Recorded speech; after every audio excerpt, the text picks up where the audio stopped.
আমাদেরকে বলে দিলাম ওয়াকুল্লা ইয়া আদামু উসকুন আনতা ওয়া যাওজুকাল জান্নাতা ওয়া কুলা মিনহা রাগাদান হাইসু শি'তুমা ওয়া লা তাকরাবা হাযিহি শাজারাতা ফাতাকুনা মিনাজ যালিমিন। আল্লাহু আকবার।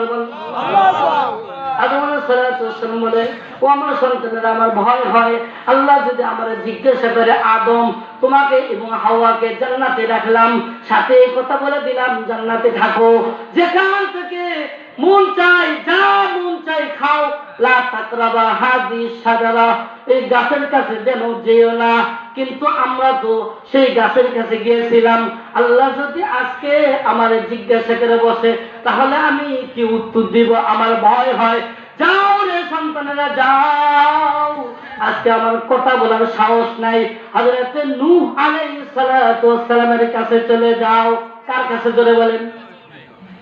একটু দেখবেন, সকল মানুষেরা হযরত নূহ আলাইহিস সালাতু ওয়াস সালামের কাছে চলে যাবেন। দেখবেন নূহ আলাইহিস সালাতু ওয়াস সালাম সিজদায় পড়িয়া ইয়া নফসি ইয়া নফসি বলতেছে, হায় আল্লাহ আমার কি হবে, আজকে আমার কি হবে। নূহ আলাইহিস সালাতু ওয়াস সালাম ইয়া নফসি বলতেছে। সকল মানুষেরা হযরত নূহ আলাইহিস সালাতু ওয়াস সালামকে ডাক দিয়ে বলবে, ওগো আল্লাহর নবী, আজকে হাসরের ময়দানে এই মুসিবত আমরা সহ্য করতে পারতেছি না, আপনি একটু আল্লাহর কাছে সুপারিশ করেন, আল্লাহ তাআলা যেন আমাদেরকে জাহান্নাম দিবে না জান্নাত দিবে সেটা ফয়সালা করে দেয়, আপনি একটু সুপারিশ করেন। নূহ আলাইহিস সালাতু ওয়াস সালাম একই কথাই বলবে, যাও আমার আজকে ক্ষমতা নাই, আমার বড় ভয় হয়, আমি আল্লাহ তাআলার সাথে কথা বলতে পারবো না, তোমরা সকলেই ইব্রাহিম খলিলুল্লাহর কাছে যাও। কার কাছে জোরে বলেন?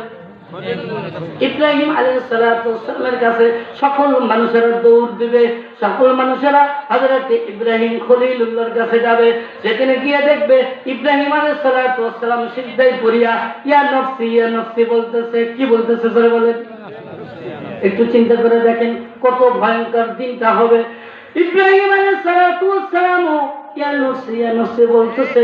ও ভাই, সকল মানুষেরা হযরত ইব্রাহিম আলাইহিস সালাতু ওয়াস সালামকে ডাক দিয়ে বলবে, ওগো আল্লাহর নবী, আপনি হলেন আল্লাহ তাআলার দোস্ত খলিল, আপনি একটু আল্লাহ